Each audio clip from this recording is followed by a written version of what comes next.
1 Samuel 5. When the Philistines captured the ark of God, they brought it from Ebenezer to Ashdod. Then the Philistines took the ark of God and brought it into the house of Dagon, and set it up beside Dagon. And when the people of Ashdod rose early the next day, behold, Dagon had fallen face downward on the ground before the ark of the Lord. So they took Dagon and put him back in his place. But when they rose early on the next morning, behold, Dagon had fallen face downward on the ground before the ark of the Lord, and the head of Dagon and both his hands were lying cut off on the threshold. Only the trunk of Dagon was left to him.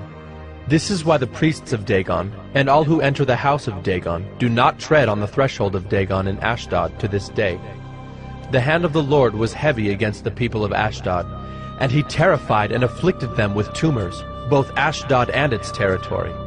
And when the men of Ashdod saw how things were, they said, "The ark of the God of Israel must not remain with us, for his hand is hard against us, and against Dagon our God." So they sent and gathered together all the lords of the Philistines, and said, "What shall we do with the ark of the God of Israel?" They answered, "Let the ark of the God of Israel be brought around to Gath." So they brought the ark of the God of Israel there. But after they had brought it around, the hand of the Lord was against the city, causing a very great panic, and he afflicted the men of the city, both young and old, so that tumors broke out on them. So they sent the ark of God to Ekron. But as soon as the ark of God came to Ekron, the people of Ekron cried out, "They have brought around to us the ark of the God of Israel to kill us and our people." They sent, therefore, and gathered together all the lords of the Philistines, and said, "Send away the ark of the God of Israel, and let it return to its own place, that it may not kill us and our people." For there was a deathly panic throughout the whole city. The hand of God was very heavy there. The men who did not die were struck with tumors, and the cry of the city went up to heaven. 1 Samuel 6. The ark of the Lord was in the country of the Philistines 7 months. And the Philistines called for the priests and the diviners, and said, "What shall we do with the ark of the Lord? Tell us with what we shall send it to its place." They said, "If you send away the ark of the God of Israel, do not send it empty, but by all means return him a guilt offering. Then you will be healed, and it will be known to you why his hand does not turn away from you." And they said, "What is the guilt offering that we shall return to him?" They answered, 5 golden tumors and 5 golden mice, according to the number of the lords of the Philistines. For the same plague was on all of you and on your lords. So you must make images of your tumors and images of your mice that ravage the land, and give glory to the God of Israel. Perhaps he will lighten his hand from off you and your gods and your land. Why should you harden your hearts as the Egyptians and Pharaoh hardened their hearts? After he had dealt severely with them, did they not send the people away, and they departed? Now then, take and prepare a new cart, and 2 milk cows on which there has never come a yoke, and yoke the cows to the cart, but take their calves home away from them. And take the ark of the Lord, and place it on the cart, and put in a box at its side the figures of gold, which you are returning to him as a guilt offering. Then send it off, and let it go its way, and watch.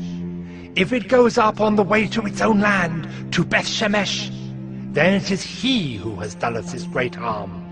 But if not, then we shall know that it is not his hand that struck us. It happened to us by coincidence."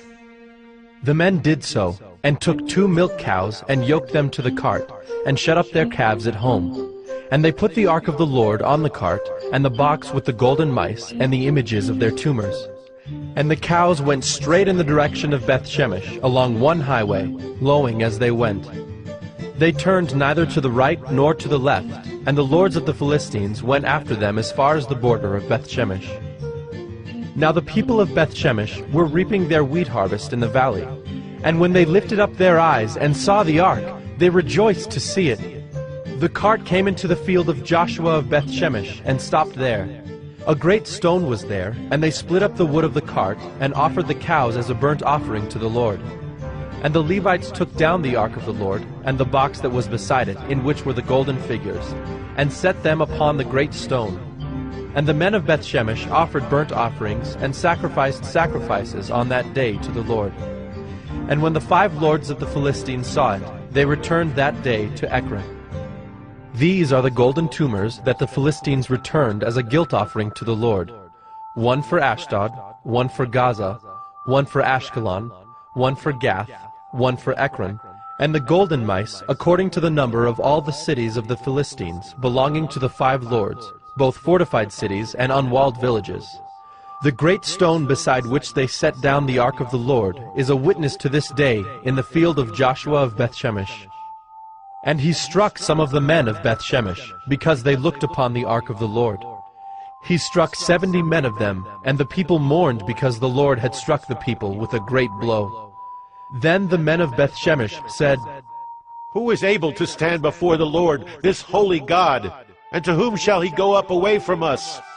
So they sent messengers to the inhabitants of Kiriath-Jearim, saying, The Philistines have returned the ark of the Lord. Come down and take it up to you.